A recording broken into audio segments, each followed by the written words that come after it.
Ние българите имаме една много лоша черта.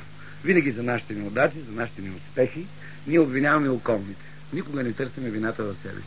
Ние обвиняваме и нашите преподаватели и учители за това, че не са ни достатъчно добре подготвили за влизане във висшите учебни заведения. Дали това е така? Вие ще видите от материала, който ние сме написали. И така. Клас, стани. Клас, мирно. Има ли отсъстващи нам? Павилионке. Павилионке. Извади тая ръка от устата, бе, моите мъчи. Извади, бе, какво? Нахакала е до лакъте вече. Какво вадиш? Нафта ли вадиш? Ефтин бензин ли точиш? А? Камиончо, пусни, бе, моето момче. Пусни, бе, какво мислиш, че не виждам, а? Ко викаш, даска днеска е без цайчо, бе. Не до скиф. Скиф. Айде, удари си шамарда и идвам аз да ти го ударя. Самосваля, слез от прозореца. Слез веднага от прозореца. Момичета се свършиха физкултурата. Няма какво да зяпаш. Задзяпал се нашия вече. Долу да не види. Примерно, има ли отсъстващи, няма ли отсъстващи? Има ли отсъстващи, няма ли отсъстващи?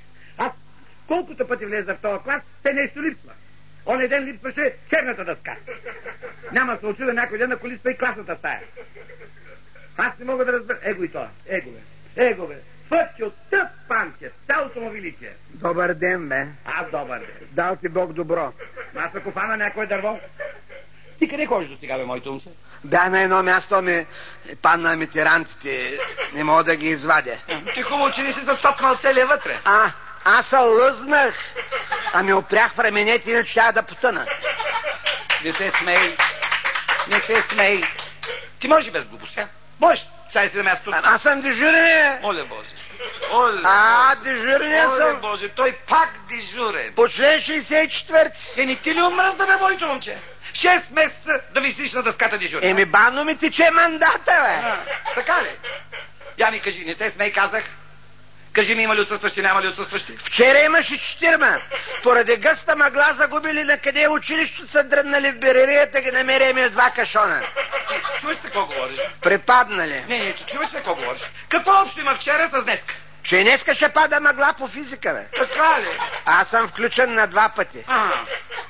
Питам те, в моя час има ли отсъстващи или няма? Днеска няма, не можа да падне мъглата. Не се смей, казах. Аз имам чувството, Панчев, че ти не знаеш аз какво преподавам. Хубава работа, не знам. Вие продавате. Аз не продавам. Пардон, препродавате. Аз нито продавам, нито препродавам. Че ще умрете от глад, бе. Не се смей, аз преподавам. Повтори го. Преподавате. Така, какво преподавам? Вие преподавате по той. Да, по онуй. Онуй го взехме ние, бе.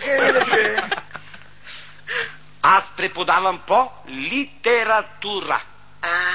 Литература. Защото... Кажи ми сега, в часа по литература има ли отсъстващи или няма?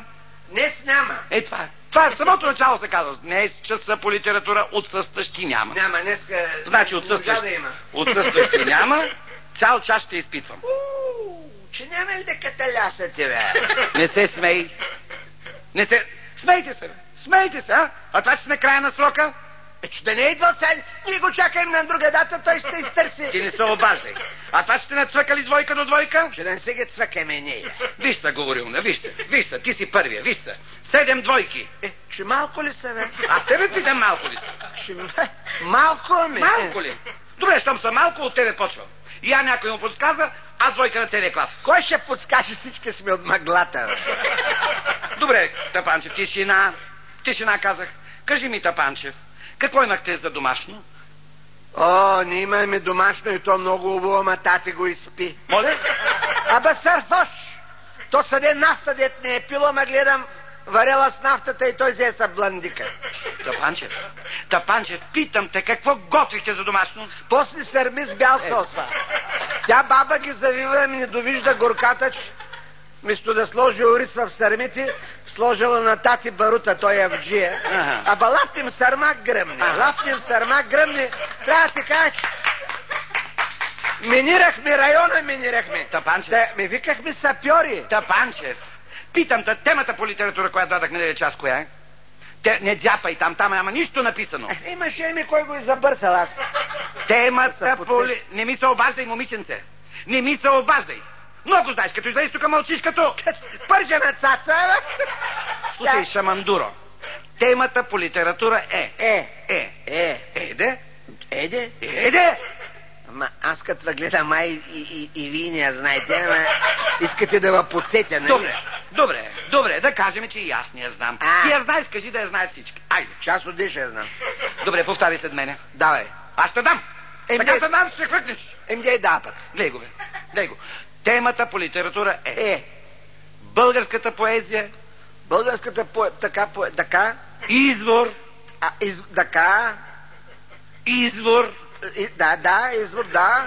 На това, хайде... На това, на българската поезия, извор на белоногата. Да. На краконогата. Въздух под налягане. Ама имаше някакъв извор. Българската поезия, извор на патриотично... Да. Патриотично Вдъхновение. Що щеш да издъхнеш? Вдъхновение. Така. Айде сега.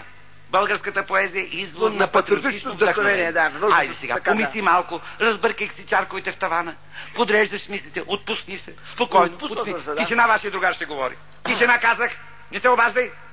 Сега, в нашата, дали така литература, нали, в такова сега, нали, вие така, как, нали, така, в нашата литература, нали, както почетахте, нали, все пак така, нали, в нашата литература, да ще започне така, нали, сега, той написал в така... Ето кога мислиш да гнявиш? Не мога да захапя. Слушай, не ме карай аз да захапя. Не мога да захапя. Не ме карай аз да захапя, казах. Помисли малко, почни. Сега... От начало. Така... Това го каза. Така, да го повтаря. Не го каза. Давай нататък. Нали, браво. Се пише в куплети. Така ли? Да, специално нашата литература, пък да, хайде. Пише се в куплети. Сериозно? Да се чудиш просто. Да. Така пише се в куплети, защото така, като че ли въздейства на слуха и на зрение. Да, на тебе очно ти действа. Така. Продължавай. Мисли като говориш. Така, по едно време в България, в времена, нали, се срещало тук, там е турско робство. Да, чак пат. От време на време, нали? Така не е било така, нали, населено, нали? Казах ти мисли. От време на така, нали? Не говори глупости мисли. Сега, тя в България била нацепена, накъдрена на планини и долини. Да, била фризирана на съсон. На съсон. Как се зва? Тапанчев, мисли, бе. Казах ти да мислиш. Мисли като говориш. Най-високият поет, например, нали, в нашата литература, в нашата си литература е Христо Ботев, нали? Така ли? Да. Той е родом от Калифорния. Калофер. Боже, знаеш ако те почна? Бъркам ги двата щата и за... Ма ти знаеш ако те почна, какво ще стане, а? Ще извинявате сега. Знаеш ако те почна? Ще извинявате. Знаеш ако те... Да ме ударите в главата, защото ще следвам. Боже. Добре, айде. Добре, моето момче. На подвитливия нерв. Добре, айде. Лей се словото Панчево. Айде да видим докъде ще докажеш. Сега. Той за пръв път предсказва изпращането на изкуствените спътници в небесата с думите "Спътник си ми вилки в душата" и поканил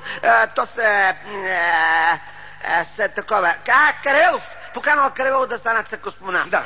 Но представи си, той взел, че не отиша. Насъбрала му се бая работа с самодивите и тук и рекал, къде ще вере, бе? Боже, къде ще вере, бе? Не се смей. Се отказа. Не се смей. Смейте се, нали? Смейте се, бе. Смейте се. А това, че ще изпуснем съревнованието с 11-ти клас, въобще не ви интересува, не ви касае. А това, че имате забележка по трудово учение, пак не ви касае, нали? Утре, който ми дойде с 3 кг желязо, без 3 кг желязо и едно менгиве, да му мисли. Не се смей, казах. Момчета дойдат с ръкоделието, сини, червени и оранжеви конци. Ще шиеме кавьорчето, ловец с хрътка, лови път падъци. Ясно ли? Ясно ли? На какъв бот да го карам?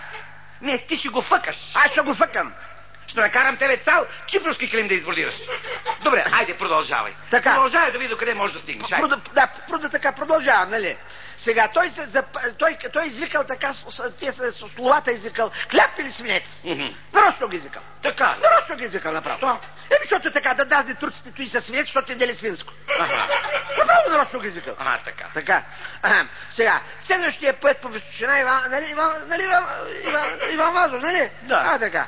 Иван Вазов. Той в своя роман една българка от Баба Йоца, той е дал в плуващо положение. В плуващо положение. Тя приплувала изкръското дефиле на Брус с майзер на рамо. Да, и за една картечица на другото. Две картечници, значи те тежки картечници. 60 кила, бе, как? Сериозно? Следващия път... Чакай. Его, имате забележка и учителя по физкултура. Той жив ли, бе? Той жив ли? Кой жив, бе? По физкултура, този физкултурника, защото вчера не беше разположен, кашлеше малко. Тапанче. Мислимо, момченце. Мисли през това време.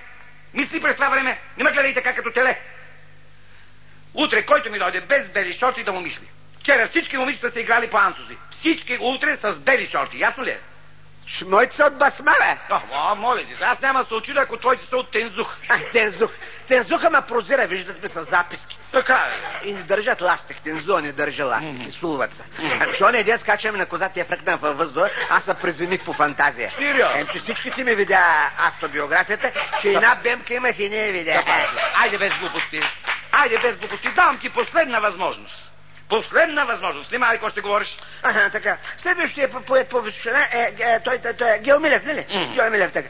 Той героично описал героическия български артилерист Поп Андрей, който с топчето си от Салкъм замяргал градовете Стара Загора, Нова Зеландия, къде му отвя? Нова Загора, така, Сарамбей, Метковец и до Чикаго и назад. Обиколен билет си взел човека да ги разгледа. Така, следващите поети, които искам да позасегна... Стига! И тия достатъчно ги засегна. Тия направо ги съсипа. Ти ги умори, бе, тапанче. Ма може ли такова нещо, бе, моето момче? Може ли, бе? Аз направо ти се чудя, бе. Аз се чудя ти, ако завършиш, къде ще отидеш, какво ще правиш? Аз съм се ориентирал, бе, тати се ориентира вече. Какво си се ориентирал? Ще следвам хирургия. Оле, Боже! Да. Оле, майко! Оле, хирургия! Сърдечна. Сърдечна хирургия. Там ще влечем късаплъка, бе. Да, бе. Така може. Някъде месар може да стане. Месар. Отдел патология, бе. Къв месар? Отдел патология. Патология. Мисли си патологичен случай, бе. Патология. Аз не мога да разбера. Родна реч, о майна сладка. Реч на баба, мама и на татка. Сядай си на място. Сядай си. 2.